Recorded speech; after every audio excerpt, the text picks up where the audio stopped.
Donde llega en ese lugar, él desde niño posiblemente que pasaba en los nómadas, había visto que en ese pueblo, en esos pueblos que hoy en día es Arabia Saudita, adoraban los paganos de ahí, adoraban a cuatro dioses paganos.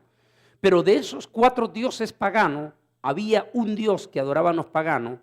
Este dios era representado a través de una media luna y se le conocía como el dios Alá.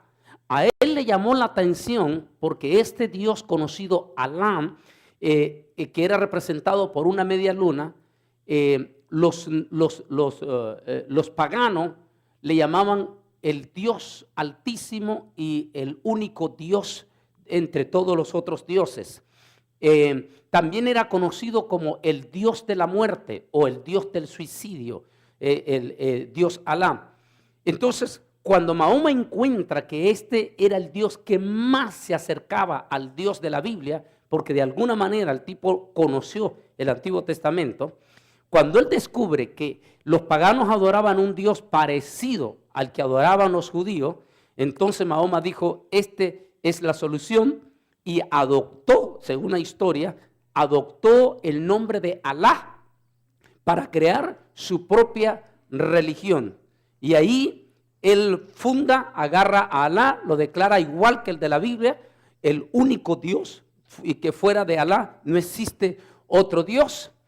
Y inmediatamente él agarró la representación de esa religión, de esa religión que era la media luna, como el símbolo de identificación que iba a ser a nivel universal en la visión de él, para contrarrestar el símbolo de los judíos que era la estrella de David, que identificaba al judaísmo. Así es que él agarra la media luna y ahí nace el Islam. Ahora, el Islam, él comienza, como era líder, empieza a formar un super ejército en su nueva religión, y en ese super ejército comienza él las famosas cruzadas para conquistar los pueblos y someterlos a su nueva religión. Y muy interesante, el hombre era analfabeto, pero sin embargo fue el hombre que creó la Biblia de los musulmanes, conocido como el Corán. La historia dice que él recibió revelación entre comillas, del Corán por espacio de 40 días. Es por eso que se conoce el famoso Ramadán. ¿Recuerdan el ayuno del Ramadán? El ayuno del Ramadán dura 40 días y son los 40 días que Mahoma pasó en éxtasis recibiendo la revelación del Corán, y tenía un sinnúmero de escribas. Como él no sabía leer, entonces él dictaba y los escribas escribían en esa manera. Entonces, por 8 horas, con 40 días consecutivos, dice la historia que Mahoma entraba en trance, caía en trance, caía en el piso y quedaba temblando, y de su boca empezaba a salir espumaraje, y en ese momento, en ese trance, por 8 horas, por 40 días, él comenzaba a dictar, a decir, de allá en aquel trance, y los escribas entonces escribían durante 8 horas cada día, escribían lo que él estaba diciendo en trance. Y ahí es como sale la revelación que se conoce como el Corán. Aunque muchos dicen que todo esto pueden ser cuentos, mitos y leyendas, que más bien lo que ahí sucedió fue que agarraron el Antiguo Testamento y el Nuevo Testamento, y lo que hicieron fue una transliteración del Antiguo Testamento y del Nuevo Testamento, e hicieron su propia versión. Porque el Corán, todas las historias del Antiguo Testamento están en el Corán, pero a la inversa. Por ejemplo, cuando se habla del padre Abraham con el padre Isaac, ellos hacen la misma historia, pero en lugar de poner a Isaac, ponen a Ismael. Ellos dicen que el padre Abraham ofreció en sacrificio en el monte de Moria a su hijo Ismael. O sea, es la misma historia, solo que la cambiaron por Ismael. También ellos hablan la historia de Jesús. El Corán habla la historia de Jesús y menciona a la Virgen María, le cambia el nombre, pero habla de la virginidad de María en tener al Señor Jesucristo, reconoce en eso es la virginidad y todo, pero lo que él hace es que no pone a Jesús como Mesías, sino que pone a Jesús como un profeta que vino a anunciar la llegada de Mahoma, que iba a ser el más grande profeta. Entonces, menciona, y ahí sale lo que se llama entonces el Corán, que es algo parecido al libro Mormón. Si ustedes leen el libro Mormón, que también hizo José Smith, no es otra cosa que una copia del Antiguo y Nuevo Testamento a su propia manera, directamente. Ese es el libro Mormón. Igual es el caso del libro del Islam o el Corán. Solo que el Corán contiene algunas declaraciones que no son nada pacíficas. Por ejemplo, después de la tragedia del 11 de septiembre, en Univisión le dieron demasiada publicidad a esta religión y los de Univisión trataron, incluyendo hasta un mal judío que tenemos ahí en Univisión, como es Don Francisco, trató de decir el propio Don Francisco que la religión del Islam era bien pacífica, que el Islam no contiene nada de violencia. Y eso es una gran mentira del diablo, porque capítulos 3, capítulos 5 y capítulos 7 del Corán es fuertísimo lo que habla ahí y ahí incita a la violencia. Por ejemplo, el propio Mahoma dice en el capítulo 5 del Corán, dice que a los infieles, dice, a los infieles, a los que no aceptan convertirse al Corán, hay que mandarlos al infierno, pero con dolor. Hay que cortarles la lengua, hay que cortarles los pies, hay que cortarles las manos para que vayan al infierno con dolor por no convertirse al Islam. ¿Es eso pacifismo? Entonces, después el famoso Jihad, la Guerra Santa, donde él habla de otras cosas, es sumamente violenta. Pero bien, así nace la historia del Islam. La historia termina de Mahoma muriendo en su vejez. Es el único de los líderes del Islam que tuvo 12 esposas. Él tuvo 12 mujeres, aparte de las concubinas, 12 esposas legales y aparte de sus concubinas. Es por eso que él tenía numerosos hijos. Pero como él es el profeta mayor y sus hijos, sobre todo Mohammed Ali, uno de los grandes que le sucedió a él, solo ellos, aparte de Mahoma y sus hijos, podían tener el privilegio de tener 12 esposas. Después, como ley del Islam, se puso que el resto de los islámicos pueden tener hasta 4 esposas. 4 esposas. Es por eso que en todos los países árabes y en países islámicos, los hombres tienen 4 mujeres, 4 esposas, y es una cultura bien fuerte, de tal manera que esas 4 mujeres no se pelean entre ellas mismas y deben de aceptar un sistema de jerarquía. ¿Qué quiere decir? Que la esposa preferida del hombre, la esposa preferida es la jefa de las otras 3. No importa si es mayor o si es la más jovencita, la que el esposo escoge como la preferida, esa es la jefa, esa es la que da órdenes a las otras 3 esposas. Ella es la que dice cuándo y cómo debe de dormir con su esposo y qué es lo que va a hacer en la comida, quiénes van a abordar y todo eso. Muy bonito, ¿verdad? Para los hombres, aquí si fuera. No hay pleito, no hay nada, se llevan en orden.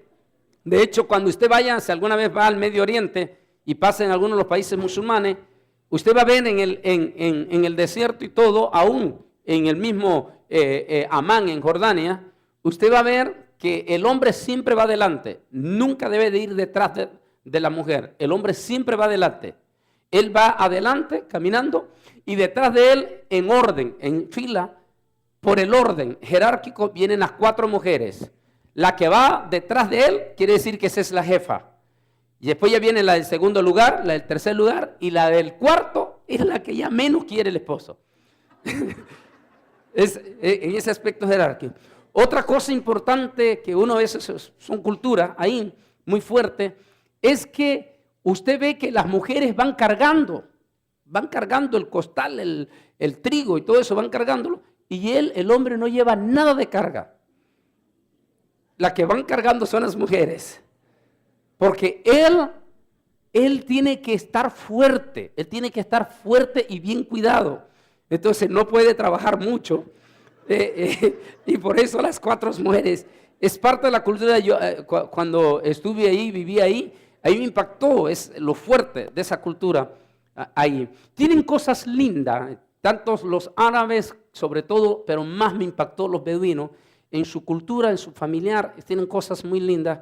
Como todas las religiones hay cosas bonitas que hay que tomar, pero por supuesto están las cosas malas que son inaceptables delante de Dios. La historia dice que Mahoma murió ya viejo y que murió prácticamente maniático. Tenía una situación en que cada atardecer, y ustedes se fijan en todos los islámicos, incluyendo en Houston, cuando el sol se va a poner, todos ellos no les importa dónde estén, sacan un pedazo de alfombra y se tiran de rodillas y comienzan a orar en dirección a la Meca de Medina, a la puesta del sol.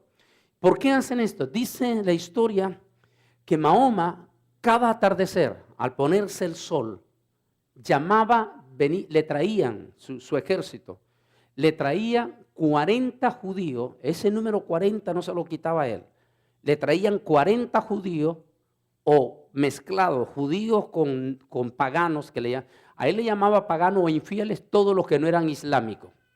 Entonces le traían 40 todos los días, y era su pasatiempo o su deporte, la famosa espada de Mahoma, que es la que siempre sale en todos los libros de la historia del Islam. La famosa espada, y en las películas, la famosa espada de él, encurvada, la espada de él, súper afilada. Era su pasatiempo. Cada día le ponían 40 judíos, los obligaba a arrodillarse y le cortaba la cabeza todos los días.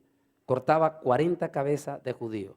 Por eso dicen los expertos que cuando él bajó a la eternidad, bajó completamente borracho de sangre de los judíos, de crimen. Era un maniático criminal cuando murió él en esa manera. Por eso es que muchos ven ese espíritu sanguinario, que hasta hoy en día es el espíritu de su fundador, en esa manera. Pero bien, eso es parte de la historia. Pero ¿qué es lo que lo hace atractivo el Islam? ¿Qué ofrece el Islam para que la gente, aún hispano, latinoamericano, después del 11 de septiembre convirtiéndose al Islam, qué es lo que lo hace? Pues como todas las religiones tienen promesa de la eternidad, que es la preocupación del ser humano, promesa de la eternidad. El Islam tiene promesas sobre la eternidad. Por ejemplo, el Islam reconoce la existencia del infierno, por lo menos ellos aceptan que existe el infierno, aceptan la realidad del infierno y aceptan también la eternidad con Dios, y esa eternidad le llaman ellos el paraíso. El paraíso es lo más grande. Para ellos el paraíso está al final de los 7 cielos. Ellos hablan de 7 cielos. Al final de los 7 cielos está el paraíso, donde está el padre Abraham, dicen ellos, y donde Mahoma, por ser el gran profeta más grande de la historia, entonces Mahoma es como una especie de líder en ese paraíso. Entonces todos los que se convierten al Islam y mueren por el Islam tienen el privilegio de escaparse del infierno y no ir a las llamas ardientes del infierno, como le llaman ellos, sino que van derechito a el paraíso donde se encuentra Mahoma. Ahora, hay diferentes formas de ganarse el cielo, según ellos, el paraíso. Hay diferentes formas. Y una de ellas, la más grande, la más hermosa, la más famosa para ir al cielo es a través de los yihad, es decir, los que mueren en la guerra santa. Todo aquel que acepta morir por la causa del Islam y acepta suicidarse por la causa del Islam, matando cuantos enemigos pueda matar, esta persona tiene el privilegio de al morir de ser recibido en vivo y a todo color por el propio Mahoma en el paraíso como un héroe. Generalmente esos miembros de la yihad tienen que ser muchachos donados, deben ser lo mejor de lo mejor del pueblo, tienen que ser jóvenes directamente. Es muy interesante, y el Islam lo dice, de que la mujer no tiene participación como guerrera en el Islam. Así es que la mujer lo único que tiene que hacer en el Islam es orar, es rezar, le llaman ellos, y el papel que una mujer puede jugar en el Islam es donar su hijo para que su hijo se convierta en un futuro yihad, en un futuro miembro de la Guerra Santa. Y muy interesante, dice que el orgullo de una mujer islámica es que la mujer islámica no dona el hijo más desnutrido, el hijo que le salió con alguna falta física, sino que el orgullo de la mujer islámica es que dona su mejor hijo, su hijo más inteligente, su hijo más fuerte. Para ella es un honor donar ese hijo para que muera en la famosa Guerra Santa, para que se convierta en un yihad, en un guerrero. Qué impresionante esto, ¿no? Impresionante. Esa madre no siente dolor, sino que para ella es un honor que su hijo, el mejor de todos sus hijos, o lo mejor de todos sus hijos, sean donados para morir por la causa del Islam. Ahora, estos muchachos que se conviertan en yihad, estos jóvenes que son inteligentes, como le dijo, lo mejor de lo mejor que entregan, estos jovencitos, para ellos les enseñan los famosos imán, así le llaman el sacerdote el sacerdote islámico. Los imanes les enseñan desde niños a estos muchachos que son donados para ser futuros guerreristas, les enseñan a ellos que al morir ellos como yihad, como en la Guerra Santa, como héroes, como mártires de la Guerra Santa, al morir ellos como eso, no solamente ellos han sido privilegiados por haber sido escogidos por Alá para ser esos que van a morir por el Islam, sino que al mismo tiempo, al morir ellos por el Islam, automáticamente salvan a toda su familia. Toditititita su familia ya tienen boleto directo al paraíso, al morir ellos. Segundo, al llegar ellos al paraíso, al morir ellos, y en cuanto más gente infieles maten ellos y son recibidos en el paraíso, al llegar al paraíso no solamente son recibidos en persona por el propio Mahoma, sino que como premio ellos recibirán vivir toda la eternidad en el paraíso con 70 princesas que se les tienen a ellos, que son completamente de ellos, allá en el paraíso. Entonces, esto suena ridículo, ¿verdad que suena ridículo? Pero ellos lo creen de corazón. Para nosotros suena ridículo, pero muchísimos de ustedes eran católicos antes de ser cristianos. Y también no era ridículo andar detrás de esos muñecos que usted andaba. ¿No era ridículo que usted creía 100% que la Virgen de Guadalupe le movía el ojo? ¿No era ridículo encender velas, candelas, le decimos en Centroamérica, encender velas, candelas a los ídolos? ¿Verdad que ahora usted lo ve ridículo? Ahora usted lo ve ridículo. Pero cuando usted era católico no era ridículo. Porque así es. Cuando se está en la superstición, uno está ciego. Y lo que a la creencia que se le enseña a uno, uno lo cree de corazón. Y lo cree que esa es la alternativa. Igual los islámicos. Los islámicos creen de corazón. Estos muchachos que murieron el 11 de septiembre, creyeron 100% de corazón que ellos iban al paraíso y que iban a recibir como premio 70 princesas. Y miles, centenares de miles de jovencitos ahorita están de corazón que creen esto. Ahora que nosotros conocemos la verdad, sabemos que eso es falso. Pero hasta ahora que nosotros conocemos la verdad. Lo que yo estoy absolutamente seguro es que cuando mueren estos jóvenes y todos los que mueren en el Islam por la causa del Islam, lo que yo sí estoy completamente seguro, no tengo la más mínima duda, de que el primero que ven al llegar a la eternidad de ellos es a Mahoma. Eso sí es indiscutible. Solo que en el lugar que lo ven no es en el que ellos esperaban verlo, sino que en el mismo infierno. Y aquí llego a esta conclusión. Nos han querido meter la mentira en los últimos 9 años, aquí en Estados Unidos y en América Latina, de que Alá y Jehová es el mismo Dios. No es el mismo Dios. ¿Y sabe cómo se lo puedo mostrar? En el 2002 yo estaba en Israel, en la pura frontera en la pura frontera con Líbano y Israel. Y yo tuve el privilegio, en ese precisamente momento andaba en Israel, y tuve el privilegio de ser invitado para estar ahí por medio de uno de mis grandes amigos generales. Fui invitado porque cuando muy jovencito en el 91 yo estuve ahí en esa frontera, en el servicio militar, y era el 2002, Israel aceptó retirarse de la frontera sur del Líbano, y entonces entraron los de Hezbollah inmediatamente a ocupar esa parte que Israel dejó. Y entonces ahí, a solamente 100 metros del otro lado estaba toda la prensa, y ahí a solo 100 metros estaban los de Hezbollah que tomaron el lugar del ejército israelí, los terroristas de Hezbollah, y nosotros viendo en los monitores ahí, porque no podíamos oír en los monitores, la entrevista que estaba dando el líder de Hezbollah. Y el periodista le pregunta al líder de Hezbollah y le dice, ¿y qué piensas tú del Dios de la Biblia? Así le hizo la pregunta. ¿Y qué piensas tú del Dios de la Biblia? Y dijo el líder de Hezbollah, ¿cuál Biblia? ¿Cuál Biblia? No hay ninguna Biblia.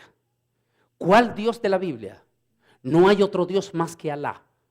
Nosotros no reconocemos a ese Dios de esa Biblia. Y nosotros no reconocemos a ningún otro pueblo que no sea Palestina. Oiga lo que estaba diciendo él. No reconocemos al Dios de la Biblia. Para nosotros solo hay un Dios y se llama Alá, dijo él.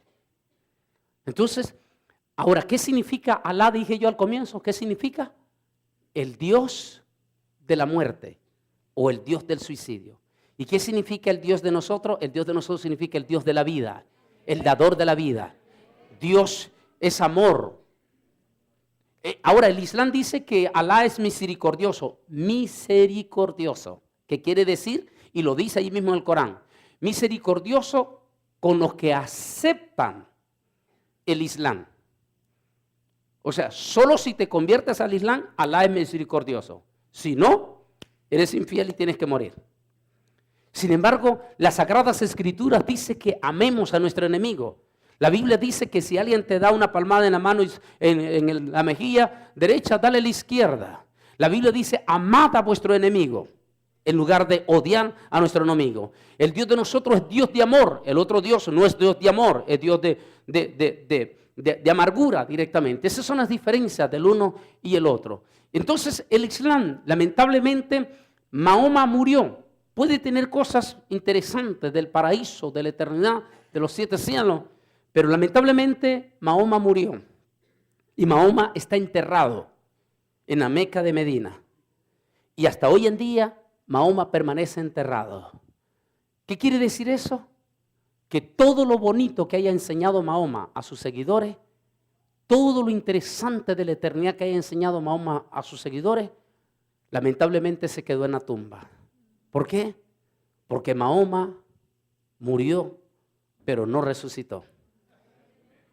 Mahoma no regresó del más allá para decirle a los miles de musulmanes, señores, lo del paraíso es verdad porque yo estuve en el infierno, yo estuve en el paraíso, yo sé que es verdad todo eso, pero desgraciadamente Mahoma está muerto. Y por lo tanto, los millones de mahometanos no tienen esperanza. Y así está la pobre esperanza de los musulmanes. Pero hablemos de otra religión, la segunda, la otra grandísima, gigante. La otra se llama el hinduismo, o su ramificación más grande es el budismo. El budismo, pues, es una rama del hinduismo. Es que por eso mencionaremos el hinduismo. El hinduismo y el budismo juntos representan la religión más grande de toditito el planeta Tierra, más grande. La Iglesia Católica tiene aproximadamente, la religión católica tiene aproximadamente 700 millones de adeptos en este momento. El Islam tiene 1.000 millones de adeptos en este momento. Ahora asume usted, el hinduismo y el budismo, solamente en la China hay 1.200 millones de budistas. 1.200 millones de budistas. Sume 700 millones de hinduismo, de la India. 700 millones, súmele eso. Y a eso súmele unos 300 millones de Pakistán. Y a eso súmele otros millones de todos los otros países asiáticos como Corea del Norte, como Yakarta y otros países. Súmele a todos esos millones y vamos a darnos cuenta que superan los 2.000 millones de adeptos el hinduismo. Es la religión más gigante de todo el mundo. Y ahora nos preguntamos, ¿qué tan atractiva es esta religión como para que tenga tantos millones de seguidores? ¿Qué tan atractiva es esta religión? El hinduismo que la hizo famosísima, el famoso Buda. Este Buda era una persona, dice la historia, que vivió muchos siglos antes de Cristo. Buda fue una persona que tuvo un fracaso matrimonial. Y ese fracaso matrimonial lo llevó a una depresión que lo llevó a un retiro y se fue a la montaña y ahí él se metió en ese retiro para sanear ¿cómo que me diría? Encuentro la palabra, la decepción que él había tenido en su matrimonio. Y en ese retiro en que él se va, en la depresión, en la montaña, ahí en Nepal, en ese retiro, supuestamente él tiene la revelación del karma. Él tiene la revelación del karma de los múltiples dioses. Y allí en ese karma él descubre que todo el resto del mundo ha estado siempre equivocado. Porque todos han andado buscando a un Dios cuando ese Dios siempre ha estado ahí. Y que lamentablemente la gente no se ha dado cuenta quién es Él. Que no se ha dado cuenta que Él es Dios allí mismo adentro. No se ha descubierto. Y por eso el famoso dicho que no es del Dalai Lama y que viene desde esos tiempos antiguos, saca de dentro de ti al gigante que tienes. O sea, descúbrete que tú eres un Dios. Que hoy en día ya vamos a ver la influencia de esta religión aún en la iglesia evangélica. Y entonces, de ahí, como dice él, que todos han estado equivocados buscando a un Dios, cuando el Dios siempre ha estado en él. De ahí que el islámico, el budista o hinduista o budista, de acuerdo, según la revelación que recibe Mahoma, de acuerdo a las diferentes karmas que él llegue a tener, llegará a un karma perfecto, lo que se llama maestros elevados, un karma perfecto. Cuando llegó ese karma perfecto, ya es prácticamente igual a Dios. Entonces ya superó todo y descubrió lo que él era directamente. Ahora, él dice que el portarse mal en la tierra provocará que esta persona al morir, como juicio, como sentencia por no haber descubierto lo que él es y por haber sido tan malvado, es que él reencarnará, pero en personas puede encarnar en animales, como puede encarnar en personas indigentes. Y entonces por eso que en la India usted ve a multitudes de personas muriendo, que fue lo que lo hizo famosa a la Madre Teresa de Calcuta. Es que la Madre Teresa de Calcuta, que a pesar de haber sido idólatra, que a pesar de haber muerto en la idolatría y que ineludiblemente, desgraciadamente, no se salvó, pero que con sus obras es impresionante y nos dejó un ejemplo aún a los propios cristianos. El trabajo que hacía la Madre Teresa de Calcuta era que iba a los basureros a recoger a los niños, a las personas que botan los hindú, los van y los botan para que se mueran de hambre. Son miles. Ahora, ¿por qué el hindú y la mamá no siente dolor de ir a votar? Porque ellos creen que si es un indigente, su mamá, su papá con una enfermedad y todo, es porque él está pagando un pecado de otra vida y por lo tanto tiene que recibir las consecuencias de su pecado de la otra vida. Y por eso lo tiran y los dejan que se mueran ahí. Entonces, de ahí que ellos dicen que si tú llegas a ser un excelente budista, un hinduista perfecto, consagrado, fiel, si tienes que encarnar en otra vida, vas a encarnar en algo muy famoso, algo muy importante, en un, ¿cómo se llama el dueño de Microsoft? ¿Cómo se llama? Si llegó a ser tan bueno en esta vida, en la próxima vida va a encarnar en Bill Gates.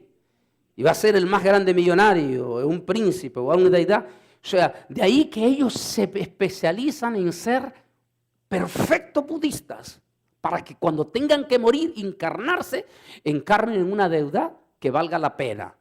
Y si son malos, pues van a eso. Y por eso ellos tienen el dios rata, las vacas. Por ejemplo, ellos dicen que lo más benévolo que le puede pasar a alguien que no fue tan fiel, lo más benévolo es que puede encarnar en una vaca. Una vaca puede ser el último proceso para llegar a algo diferente en la otra vida. Así es que por eso en la India no se comen las vacas, se están muriendo de hambre y hay un montón de vacas y no se las comen porque ellos creen que hay una deidad, un ser querido, un pariente que está encarnado en esa vaca. Suena ridículo, pero eso es la verdad para ellos y eso lo creen de corazón. Ahora, entonces Mahoma dice que al morir, al pasar por varios procesos de encarnación, de karma le llaman ellos, al final llega a la perfección y llega a ser semejante a Dios, ya lo logró y ya está entre los elevados, en los maestros elevados. Pero Buda murió y su cuerpo, de acuerdo a la costumbre hindú, fue incinerado, fue convertido en ceniza. Y sus cenizas fueron lanzadas al río, el famoso río donde todos los indios se bañan, que lo hacen en forma ritual. Sus cenizas fueron lanzadas al río. Y ahí terminó la historia de Mahoma. Buda pudo haber dicho cosas lindas y pudo haber descubierto el famoso karma y sobre el secreto de la eternidad. Pero desgraciadamente Buda murió, pero Buda no resucitó. Y no existe prueba contundente de que Buda haya vuelto de nuevo y le haya dicho a sus miles de seguidores o millones: señores, lo que yo descubrí del karma es verdadero, porque yo me morí, aquí estoy, háganme las pruebas, las preguntas que ustedes quieren, háganme las pruebas de ADN y aquí estoy yo. Yo vine del otro lado del mundo, yo vine del otro lado de la muerte, yo vine de la eternidad y ustedes pueden creer y confiar en mí, que lo que yo dije es verdad. Pero desgraciadamente Buda no regresó del otro lado de la eternidad. Y por lo tanto los budistas, los hinduistas no tienen esperanzas. Pero sin embargo es poderosa esa religión. Ahora, y aquí es donde yo quiero detener un poquito. ¿Por qué es tan poderoso el hinduismo de tantos miles, incluyendo aquí en Estados Unidos, seguidores del hinduismo? ¿Qué es lo atractivo? Los expertos dicen que esta es la religión más poderosa filosóficamente hablando de toda la historia, porque el hinduismo es una religión filosófica. ¿Qué quiere decir filosófica? Que va directamente a la mente y de la mente al alma. El hinduismo lo que hace es estimular el ego del ser humano, levanta el ego y el ser humano le fascina. El profeta Jeremías dice: engañoso es el corazón y perverso, ¿quién lo conocerá? Solo Jehová Dios. Porque el ser humano, el alma pecadora, le fascina que le toquen su autoestima, le fascina que le digan que lo es. Y eso es lo que trata el budismo. El budismo dice: tú eres un fracasado porque tú quieres ser fracasado, pero si tú descubres quién eres tú, entonces tú vas a llegar a ser ese hombre. Y eso es lo que trata el hinduismo, y por eso que dicen que tienen tantos millones, porque trabaja exactamente en la motivación del alma, en el ego del alma. Trabaja en que tú lo eres, tú eres, tú eres, tú eres, tú eres. En otras palabras, no necesitas a Dios. ¿Para qué quieres a Dios si tú eres ese hombre? Tú eres ese Dios, tú eres esa persona. Saca el campeón que está dentro de ti, descúbrete quién eres tú. Tú puedes llegar a ser el millonario que tú deseas ser. Tú puedes llegar a ser lo que tú quieres que seas. Eso es budismo, eso es hinduismo. Dicen los expertos que esta religión malévola y diabólica es tan diabólica que ha penetrado las esferas más profundas de la propia iglesia evangélica. Miles de predicadores han sido arrastrados por esta religión, hoy en día conocido como la nueva era, que son parte de las ramificaciones del hinduismo. La nueva era. Y como el alma es pecadora, y el alma le fascina que le levanten su ego, entonces de ahí que se nos ha infiltrado hasta la propia iglesia evangélica, y miles de evangélicos se sienten fantásticos. Una iglesia donde solamente les toquen el ego, su alma, tú, solamente tú. Pero se les olvida que el Señor Jesucristo dice, sin mí nada podéis hacer. Sin mí nada podéis hacer.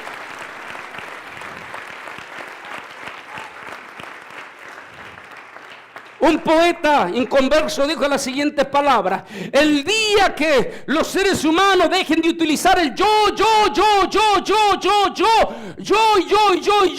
el día que los seres humanos dejen de usar esa palabra y se desliguen del budismo, dijo, ese día, entonces la humanidad reconocerá que el Todopoderoso y el único que puede hacer las cosas es el Dios Todopoderoso. El día que dejen de usar el yo.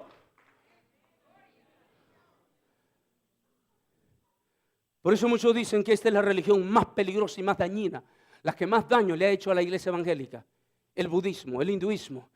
Porque el hinduismo, como trabaja directamente a la mente, trabaja directamente de la mente al corazón, dice que es una serpiente que es camuflada, ¿cómo se dice? Un camaleón, que se adapta, no importa, tiene la capacidad de meterse a diferentes religiones porque es una filosofía que se mete directamente y de esa manera dice, ha hecho tanto daño a la propia iglesia evangélica y posiblemente tengamos prominentes sacerdotes budistas disfrazados de evangélicos dentro de la propia iglesia evangélica predicando tremendos mensajes, pero tremendos mensajes que parecen evangélicos, pero que son puro budismo.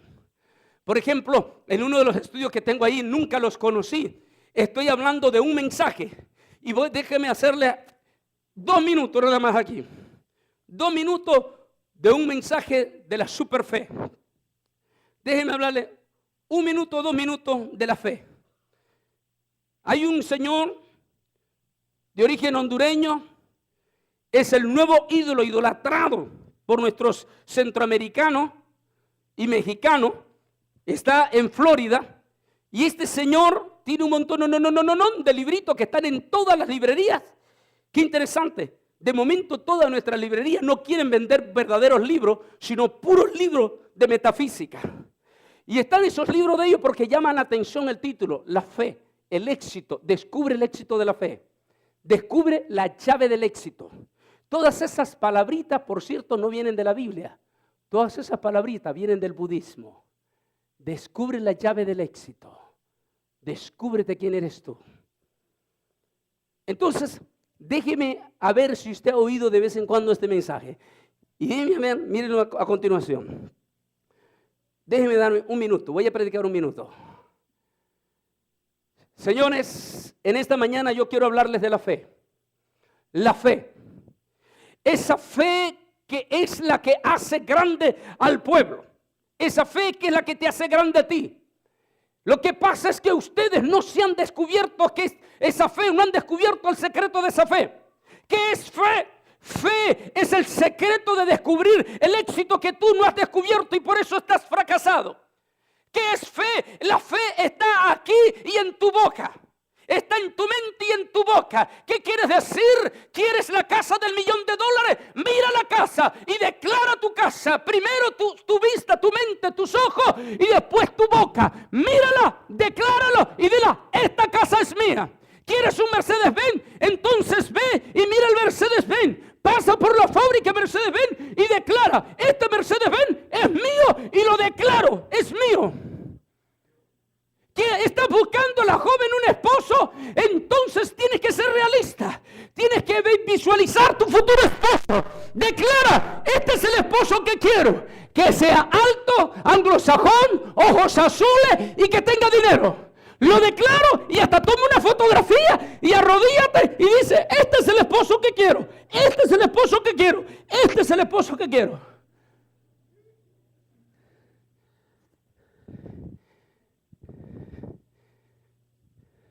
¿Verdad que suena bonito todo eso? Y las iglesias se levantan y aplauden. ¡Wow! ¡Qué tremendo mensaje el de nuestro pastor, el apóstol! Pero, ¿es bíblico lo que le está diciendo? ¿Qué dice Hebreo? A ver, agarren rápidamente Hebreo. Rápido. Hebreo 11. Vamos a ver si es cierto. Él dice que si quieres, tienes que verlo y declararlo. míralo y decláralo. ¿Ya lo tiene en Hebreo 11? Léame el versículo 1 en voz alta y yo lo repito, léamelo. ¿Es pues la fe la certeza de lo que se espera? ¿La convicción de qué? ¿De lo qué? No se ve. Así es que yo no necesito ver para creer. La fe es la certeza de lo que se espera y la convicción de lo que no se ve. Porque por ella el mundo antiguo fue creado por la palabra. De modo dice el escritor que lo que fue creado fue hecho de lo que no. Wow, entonces este mensaje que nos están dando no viene de ahí, no viene de la Biblia. Es antibíblico. No solamente antibíblico. También hay otro serio problema. Otro serio problema. Uno de los mandamientos, de los 10 mandamientos de la Biblia, condena una palabrita. No codiciar. Si yo digo, esta casa del millón yo voy a orar para que la hermanita me siembre esa casa. Yo voy a orar para que me siembre ese carro de $1,000,000. ¿Cómo se llama eso? Codicia. Y la Biblia dice, no codiciarás. La Biblia dice muy claro nada más que Dios bendice a sus hijos. Y es muy sencillo. ¿Cómo lo dice la Biblia? Buscad primeramente el reino de Dios y su justicia. El pastor Morales me decía que él no hace tanto énfasis en los diezmos y nos ofrenda en esta iglesia, pero que la iglesia da sus diezmos y da sus ofrendas de una forma especial. Y él no tiene que estarle martillando y martillando y martillando, ni usar mensajes de manipulación. Al pueblo déle en buena palabra, que la palabra sea que los toque y el poder del Espíritu Santo los conmueve y los lleva a hacer toda verdad. Le dice, y Él los guiará a toda verdad. El Espíritu Santo, el Consolador, los guiará a toda verdad.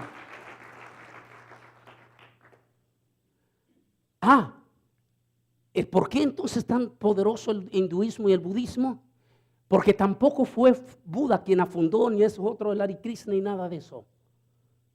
El origen de esta religión se conoce como metafísica y es tan antiguo como el mismo diablo. La metafísica, que es el budismo, toca la mente y el alma. ¿Dónde tenemos el origen de ella? Cuidado, porque Houston está invadido, la televisión en Estados Unidos y en América Latina están invadidos de ese mensajito de metafísica disfrazado de evangélico. ¿Dónde viene? Como el mismo diablo. Se lo voy a llevar allá, al libro de Génesis. Déjeme llevarlo a Génesis. En Génesis la Biblia dice que Dios creó al hombre, mujer y hombre los creó y los puso en el huerto y Dios los bendijo y les dijo que se multiplicaran. Y Dios les dio una sola prohibición nada más, una sola prohibición. Dios le dijo a aquella pareja que de todo árbol que estaba en el huerto podrían comer, menos de un árbol, del árbol de la ciencia del bien y del mal. No comerás de ese árbol. ¿Cuántos años pasó Adán? ¿Cuántos años pasó Adán y Eva sin haber caído en pecado? O sea, en pecado consistió en la rebeldía, en desobedecer la orden que Dios le había dado. Los expertos en antropología dicen que Adán y Eva pasaron no menos de 500 años sin haber pecado. Es decir, ahora yo le pregunto, ¿usted cree que todos esos 500 años el diablo estuvo dormido? ¿No los estuvo tentando? ¿Qué piensa usted? Por supuesto que desde el primer día Satán estuvo tentándolo. Pero dicen los expertos que Satán no encontró forma de hacer caer al hombre. No encontró en esos 500 años forma hasta que Satán descubrió dónde podía hacerlo caer. Y aquella mañana, digamos que fue la mañana, aquella mañana está Eva con Adán observando el fruto del árbol de la ciencia del bien y del mal. Están observando cuando llega la serpiente. Se enrosca Se mete el diablo y le dice el diablo: de modo que Dios les prohibió comer del árbol de la ciencia del bien y del mal. ¿A dónde comenzó el diablo a atacar? ¿A dónde fue a atacar? La mente. La mente. Fíjese que el ataque de toda la falsa doctrina es su mente. ¿Y por qué te aseguras tú en lo que estás? ¿Y cómo estás segura que el pastor te está diciendo la verdad? ¿Y cómo sabe que el pastor no se está robando? Acá, el diablo ataca aquí, la mente. Entonces viene y le dice, así es que Dios le dice que no comas del árbol de la ciencia del bien y del mal. Y dice Eva, sí, el Señor nos prohibió, nos dijo que ni lo tocáramos. ¿A dónde va el ataque de Satán? La mente al alma, a tocar el alma, el ego del ser humano, el ego. ¿Y qué le dice? Ya lo vio en el Génesis capítulo 3, en la caída, ya le vio. ¿Y qué le dice el diablo? ¿Qué le dice el diablo? No, le dice el diablo. Lo que pasa es que el Señor no quiere que tú comas de ese árbol, porque el Señor sabe que cuando lo comas, ¿qué le dijo?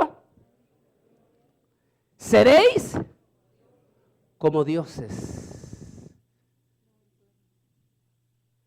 ¿O en otra palabra qué le está diciendo el diablo? Lo que pasa es que ustedes no han descubierto quiénes son ustedes. Ustedes no han sacado el gigante que está dentro de ustedes. Cuando ustedes se descubran, ustedes lo van a lograr. Esa es la trampa del diablo. El ego, el alma soberbia, que no quiere humillarse, que no quiere reconocer. El alma que cree que nosotros lo podemos hacer. Nosotros vamos a conquistar. Nosotros lo vamos a hacer, pero no. Nada podemos hacer. Para comenzar, nosotros no podemos conquistar nada que Cristo no haya conquistado en la cruz del Calvario. Cristo fue el que lo hizo todo en la cruz del Calvario, no nosotros, directamente. Así es que ahí comienza la historia. Y así el budismo, el hinduismo no tiene ninguna esperanza directamente hoy en día. Pero hablemos del tercer líder religioso que ha levantado millones también en el mundo. Veamos algunas referencias bíblicas de ese líder. Dice la Biblia, en el principio era el verbo y ese verbo era con Dios. Jesús es el único profeta que profetizó su propia muerte y su propia resurrección.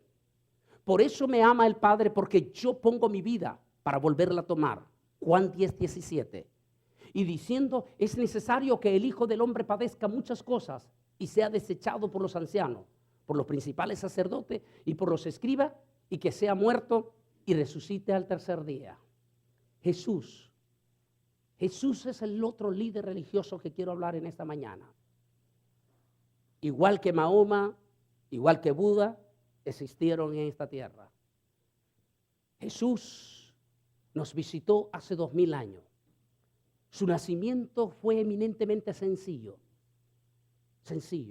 No tuvo el privilegio de nacer en una cama, en un hospital con enfermeras, en una cama bien suave, con enfermeras y doctores cuidados, sino que nació en un lugar sumamente humilde y sencillo, en un pesebre.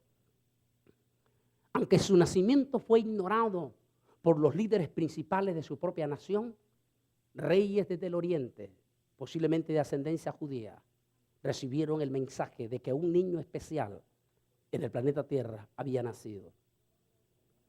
A los pocos años le tocó vivir en un país como peregrino, como inmigrante, como refugiado, en un país donde no querían a los judíos. Allí vivió, allí creció hasta los 5 años.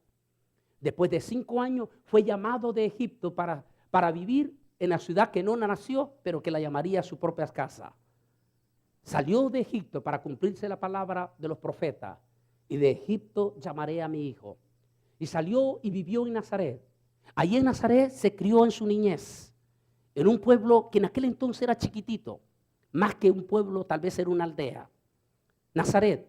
Los expertos dicen que lo más que habían eran 200 casas, 200 familias en aquel entonces. Así es que todos se conocían, tenían una sola sinagoga. creció en la costumbre del judaísmo, en aquel entonces conocido como fariseo, era la sinagoga. Como buen judío, como niño fue enseñado en toda la costumbre del judaísmo por su padre José y por María.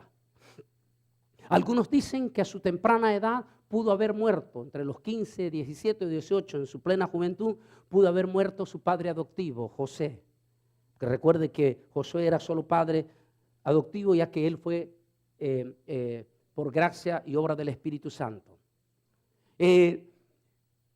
Tomó el trabajo, algunos dicen que pudo haber sido, tomó el trabajo de carpintero, y por ser el hijo mayor, el primogénito, él tomó control de la familia, del cuidado de su anciana madre y de sus hermanos. De acuerdo a lo que nos dice la historia de la Biblia, su vida fue extraordinariamente ejemplar, pues nadie nos puede hablar mejor que sus propios vecinos. Los vecinos de su barrio conocen mejor su vida que cualquier otro historiador. Es por eso que muchos hacen con la calentura de que Cristo fue a estudiar con Buda, que fue a estudiar allá a la India, que fue a estudiar a Egipto y que de allá apareció inteligente, superinteligente, porque se fue con los maestros elevados. ¿En dónde dice la historia de eso? Eso es pura mentira, pero a mí no me importa lo que diga Sutano Mengano, a mí me importa lo que dicen los vecinos de Nazaret. ¿Por qué los vecinos de Nazaret? Porque los vecinos de Nazaret son los que se criaron con él. Y vamos a ver si los vecinos dicen algo de que él se fue a estudiar a algún lado.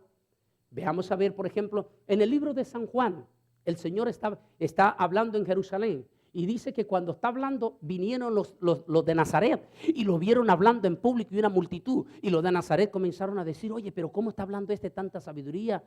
¿No es Jesús, Yeshua, el hijo de José? ¿No están aquí sus hermanos, Sutano, Mengano y Mecano? Nosotros sabemos quién es él, ¿cómo sabe esto? Y dice el escritor ahí, dice que dijeron ellos: ¿y cómo sabe él todo esto sin haber estudiado? ¿Y quiénes lo estaban diciendo? Los cabezas calientes que ahora aparecen ahí como sabijondo.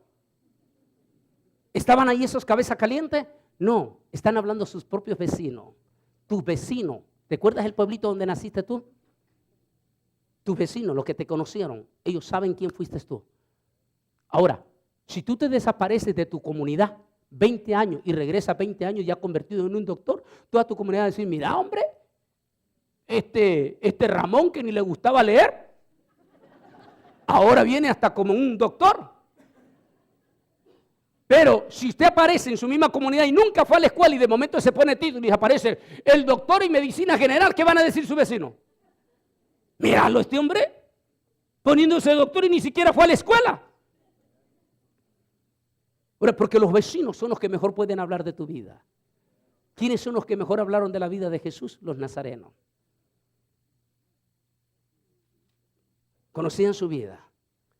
Creció como un niño judío, creció como un joven, todos lo conocían. De acuerdo a la historia que se conoce en los evangelios, su vida era conocida en Nazaret, a tal magnitud que tenía el privilegio de ser uno de los 10 de la sinagoga.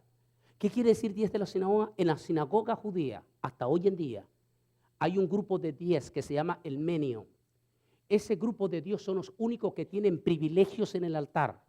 Son los únicos que pueden leer la Torá, pero leer en la sinagoga la Torá significa dar la disertación, o sea, predicar. De eso, son los únicos que tienen privilegio de todas las actividades como líderes en la sinagoga, esos 10. Para poder llegar a ser miembros del Menio, sobre todo en los fariseos y hoy en día conocidos también los ortodoxos, es sumamente rígido. Hay leyes hasta hoy en día en los ortodoxos, estos que se visten de negrito con los colochitos, hay leyes estrictas para poder ser miembro de los 10 y tener privilegios en el púlpito, es decir, leer la Torá o ser cantores. Ellos le llaman, no como nosotros los músicos aquí, sino ellos le llaman cantores, y ser cantores en el altar.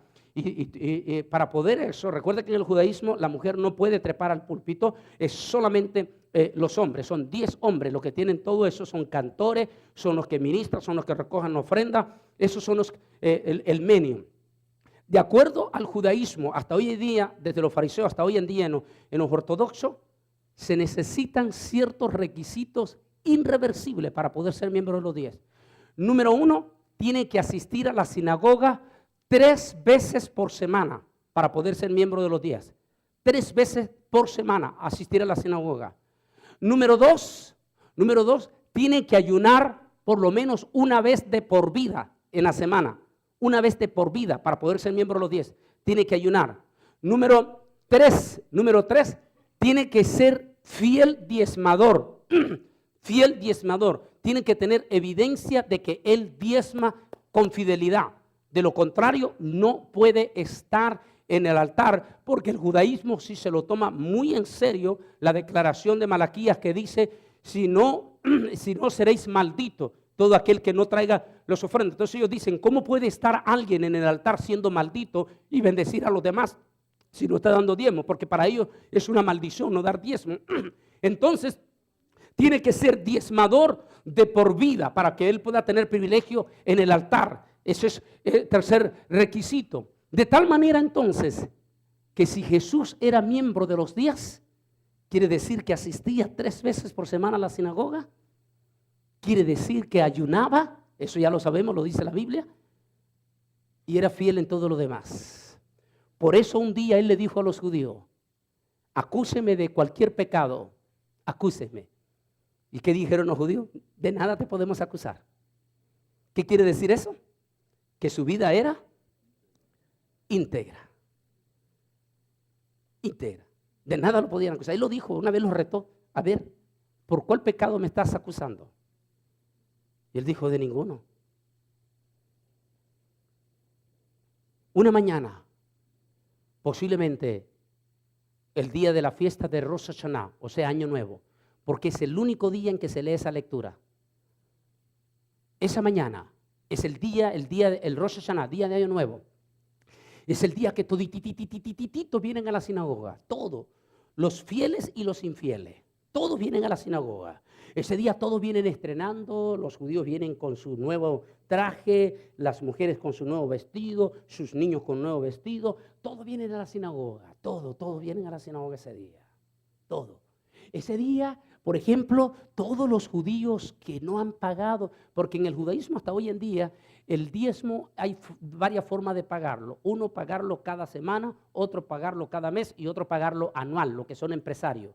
Los empresarios hacen un acuerdo con la sinagoga y dicen, cada año viene mi cheque de mi empresa directamente. Y me decía, es tan fuerte esto que me decía Rafael Alaluf, un judío ancianito ahí en Israel, dice que una vez, dice, él era empresario en Uruguay y una vez él fue al Año Nuevo y andaba siempre en gira y fue a la fiesta de Año Nuevo, llevó a sus hijos, a sus 4 hijos a la sinagoga y todo bien elegante y todo ahí. Y en la sinagoga ese día, antes de hacer todo lo oficial, se leen públicamente los nombres de todos los que diezmaron todo ese año y se lee públicamente lo que no diezmaron. Y entonces, él estaba ahí. Y recuerden, en el judaísmo, el padre tiene que asegurarse que su hijo va a recibir una instrucción verdadera. Porque ellos tienen patente aquello, instruye al niño en sus caminos para cuando fuera adulto no se aparte. En la sinagoga, el padre tiene que sentarse con su hijo y la niña tiene que sentarse con su mamá.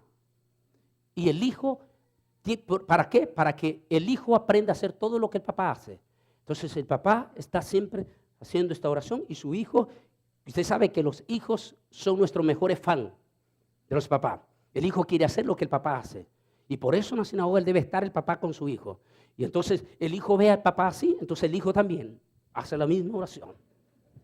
Porque eso es lo que él ve hacer al papá. Entonces, y el hijo está atento a la enseñanza. Y dice que esa mañana, me dice Rafael Alalú, a mí se me olvidó pagar el diezmo, mandar el cheque. Y me mencionan mi nombre. Rafael Alalú no pagó sus diezmos. Y entonces se voltean mis hijos y me dicen, papá, ¿no pagaste tu diezmo? Y dice, esa fue la vergüenza más grande de mi vida. La más grande. Todas las caras me quedaban viendo. Era la más grande de mi vida. Porque es una vergüenza para ellos. Jesús fue íntegro, que llegó a decir, ¿quién de ustedes me acusa de pecado? Y dijeron ellos, por ningún pecado. Su vida era íntegra. Aquella mañana, dice la Biblia, podía ser por lo que dice Lucas. Aquella mañana dice, le dieron, Lucas capítulo 4, y le dieron a Jesús a leer el libro. Y aquella mañana, a ver, mi Biblia aquí está. Y aquella mañana, dice la Biblia, la sinagoga estaba llenita, llena. Por la lectura que el Señor leyó, era año nuevo. Estaba llenísimo la sinagoga, llena. O sea, todo el pueblito estaba ahí, todo.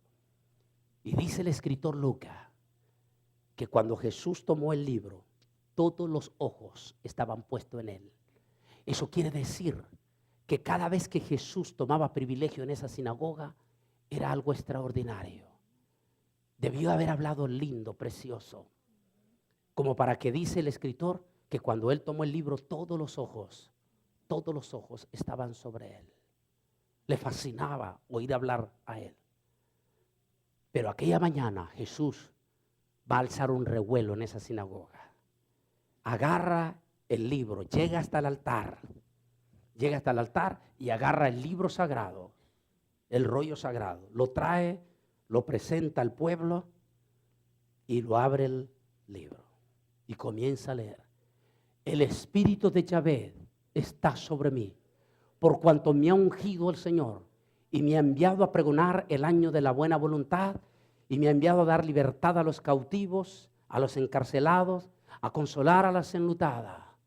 Y después de decir todo esto, el Señor hace la aplicación y dice, hoy se ha cumplido esta escritura. Wow. Era una lectura mesiánica y solo el Mesías la podía cumplir. Ahora entiende usted por qué los de Nazaret se asustaron, porque los nazarenos lo habían visto criarse con él. Sabían que era carpintero y todo allí, tenía una vida ejemplar, pero era para ellos, los nazarenos, era un hombre común y corriente. Y de momento que su propio vecino le diga que es Dios, porque eso significa para ellos Mesías. Y cuando se asustaron los judíos, cuando él dijo, hoy, pero ¿cómo? Hoy se ha cumplido esta escritura. Hoy. Y a partir de ese momento comienza la vida pública. La vida pública que fue corta, solo 3 años y medio. Hizo milagros que ningún hombre en la historia los ha podido hacer. Hizo cosas extraordinarias. Caminaba entre 7 y 8 kilómetros por día. Hablaba, testificaba, hablaba todo el día. Levantó paralítico, levantó cojos, dio vista a los ciegos, hizo hablar a los sordos mudos. Caminó sobre las aguas, reprendió las tempestades. Dio de comer a 5,000 hombres, sin contar mujeres y niños, con solamente 2 peces y 5 panes. Y por último, resucitó a personas hasta con 4 días de muerto, donde científicamente es imposible resucitar una persona después de 4 días, porque el cuerpo después de 36 horas está corrompido. Mas él resucitó personas con 4 días de muerto. Y no solamente hizo milagros extraordinarios, sino que él fue el único profeta que dijo que moriría y que él mismo se resucitaría a él mismo.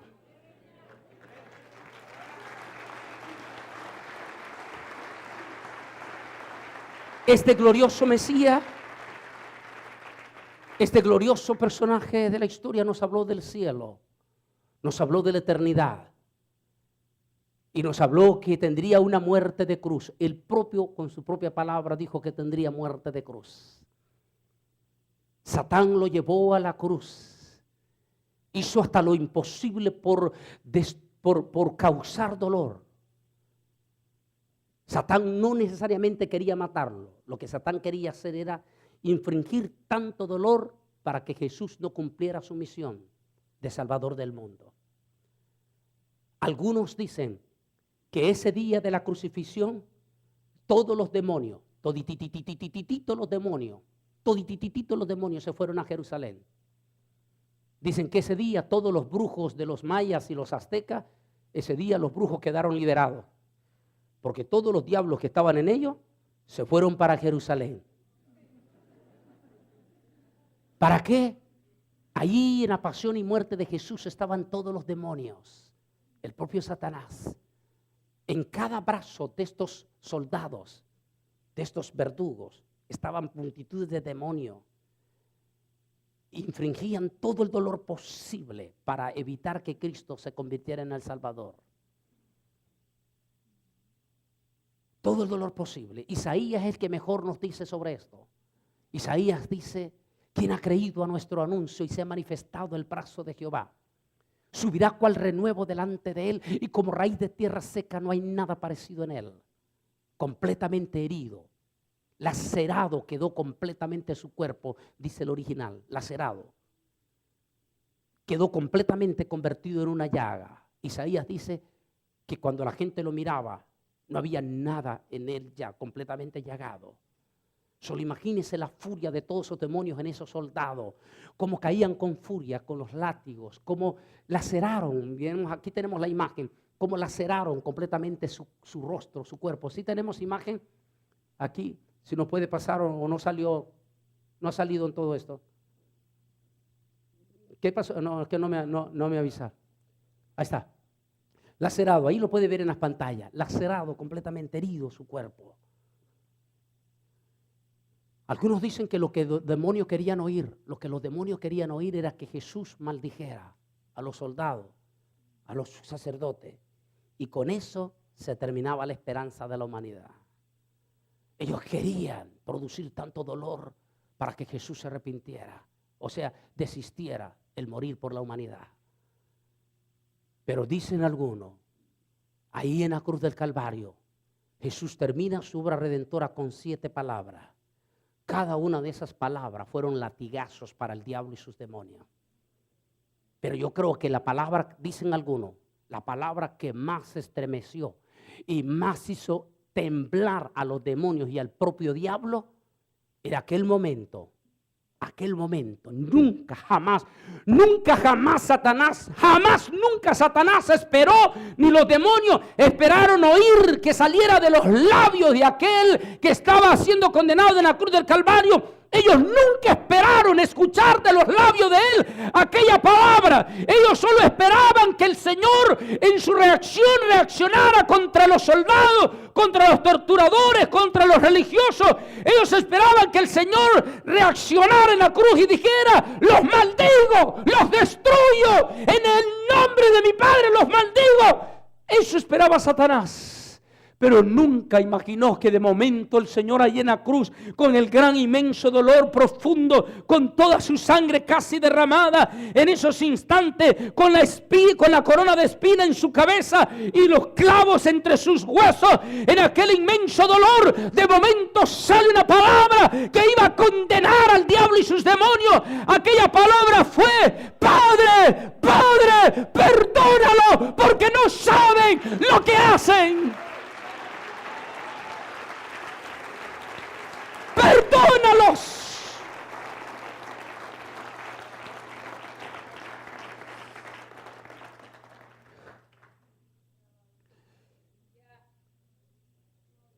Y poco después entregó su alma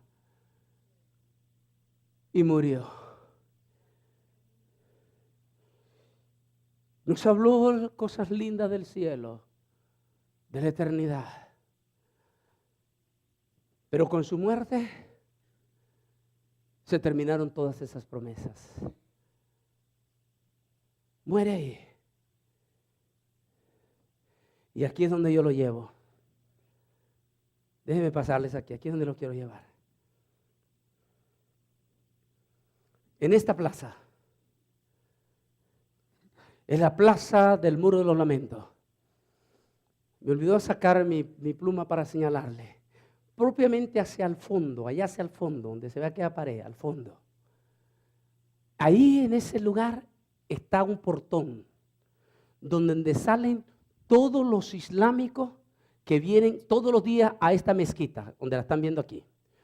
Todos los días los islámicos van 3 veces al día, o por lo menos 2 veces al día, a rezar a la mezquita de Omar, aquí donde fue el templo, ahí. Y a eso de las 9, 8:30, 8:40 de la mañana, ellos, esos miles, vienen saliendo por ese portoncito que vienen ya del rezo que hacen ellos en su religión islámica.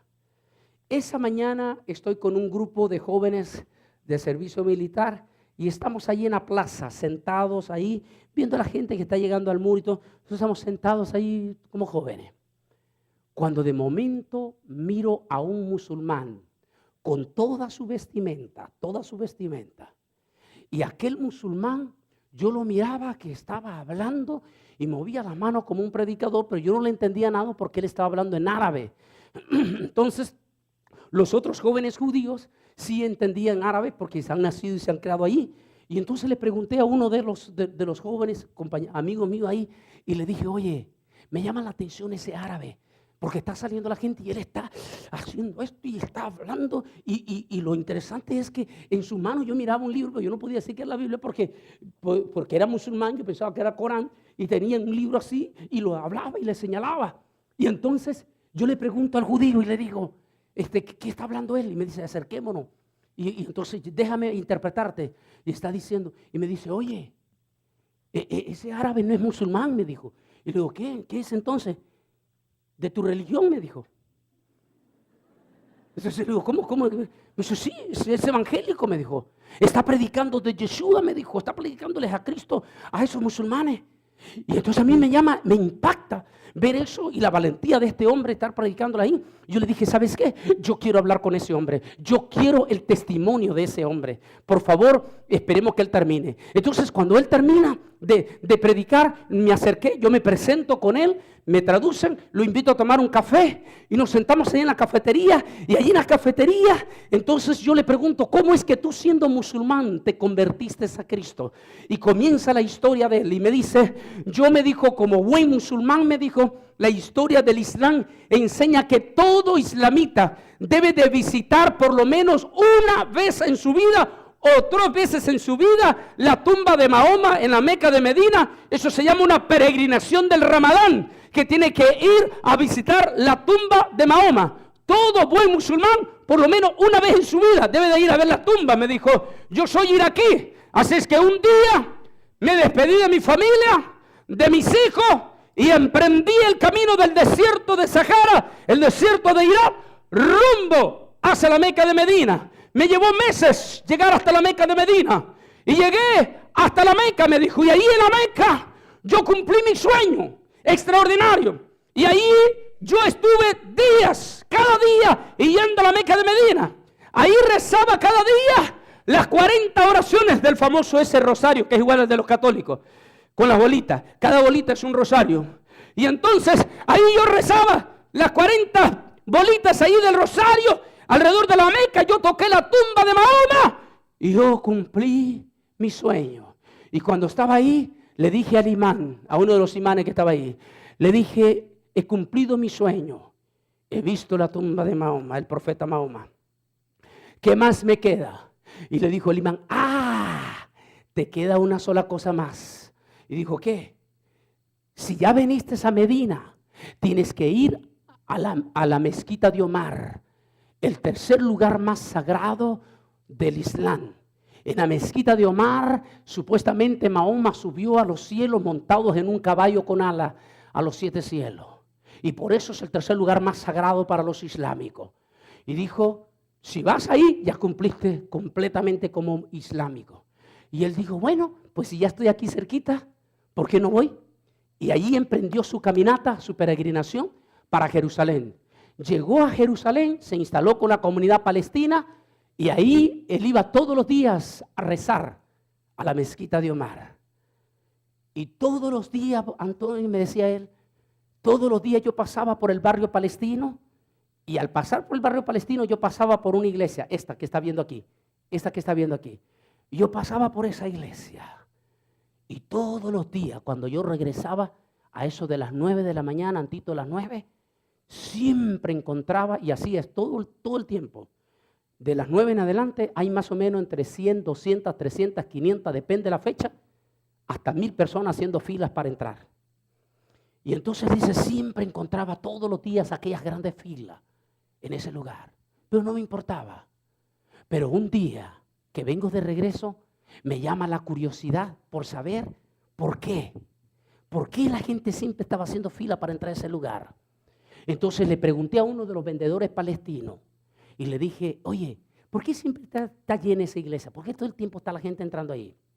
Y el palestino se puso a reír de mí y dijo, ¿a poco no sabes? Yo dije, no, esa es la tumba del profeta Jesús, porque así le dicen los islámicos. Esa es la tumba del profeta Jesús, Yeshua. ¿La tumba de quién? Del profeta Yeshua, el que menciona Mahoma en el Corán. El profeta Jesús, Yeshua. Y dijo él, bueno, ya fui a ver la tumba de Mahoma, ya vine a la mezquita de Omar. Entonces, ¿por qué no ver la tumba del profeta Yeshua y decirle a mis hijos en Irán que yo estuve en la tumba del profeta Yeshua? Así es que dice que yo me vine y me puse en fila de la gente para entrar a la tumba. Y estuve en fila. Y fui. Recuerde que en la tumba de Jesús se pueden meter ahogadamente dentro de la tumba, se pueden meter hasta 8, 10 personas máximas que pueden estar en un solo momento adentro. Y cuando hay muchísima gente, permiten entonces entrar hasta 10 personas y están los encargados ahí de la seguridad apurando a la gente, le dan ciertos minutos para que esté dentro de la tumba y que salga porque la gente está haciendo fila para que dejen entrar a los demás. Entonces él entró en un grupo de 10 personas y él entró con esa gente a la tumba. Y cuando él entró a la tumba, es lógico, él entró como en la tumba de Mahoma, rápidamente a ver los 4 puntos de la piedra de Acabá, de la tumba de Mahoma, para tocar los 4 puntos en ese momento y hacer el rosario. Entonces él buscaba la tumba, pero no había nada. Entonces él buscaba y no había nada. Y los otros 9 y vieron ahí, hablaron y salieron y ni los entendía. Salieron los peregrinos, pero él se queda adentro. Y entonces él está ahí porque él está asustado. Y entonces llega uno de los de seguridad y le dice, salga, señor, salga, porque hay gente esperando. Y entonces él dice, ¿te puedo hacer una pregunta? Y dice, sí, ¿cuál es? ¿Y dónde está la tumba? Y entonces le dice el de la seguridad, se pone a reír. Dice que solo se puso a reír. Cuando uno entra, aquí en este lugar se cierra la puerta, adentro está iluminado, cierra la puerta. Y entonces le dice el de la seguridad, dice, no, solo se rió y le dijo, mira hacia la puerta. Es todo lo que le dijo. Mira hacia la puerta. Y así al puro frente de la puerta hay un rótulo que está escrito en hebreo, en inglés y en árabe. Y el letrero dice, Él no está aquí, Él resucitó.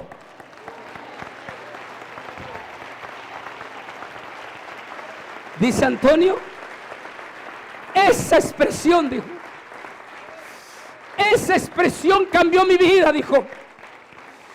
Ahí en la tumba cambió mi vida. Cuando yo vi, Él no está aquí, Él resucitó. Entonces ahí mismo dije yo, en Mahoma está muerto y no resucitó. Los demás están muertos y no resucitó. Yeshua murió y resucitó. Entonces puedo confiar en Él. Entonces puedo creer en Él, dijo. Y ahí es cuando yo me convertí a Cristo Jesús, me dijo.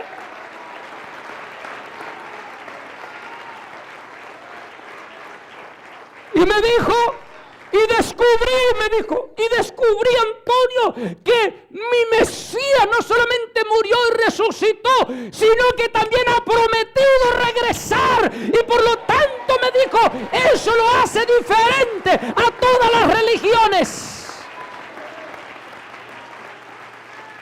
Eso lo hace diferente a todas las religiones, dijo. Porque Él volverá, me dijo. Él volverá.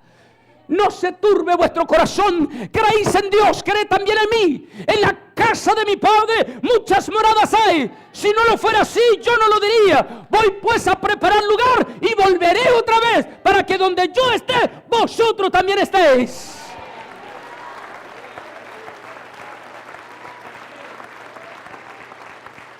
Esa promesa no hubiera tenido ningún sentido si Él no hubiera resucitado. Si Él no hubiera resucitado, estaríamos fritos como los musulmanes como los budistas, como los católicos, como todos los demás, estaríamos fritos. Pero lo que nos hace diferente a todos los demás es que Él no solo resucitó, sino que Él volverá. Y esperamos su venida. ¿Por qué debemos creer en su venida? Pónganse de pie, por favor. Pónganse de pie.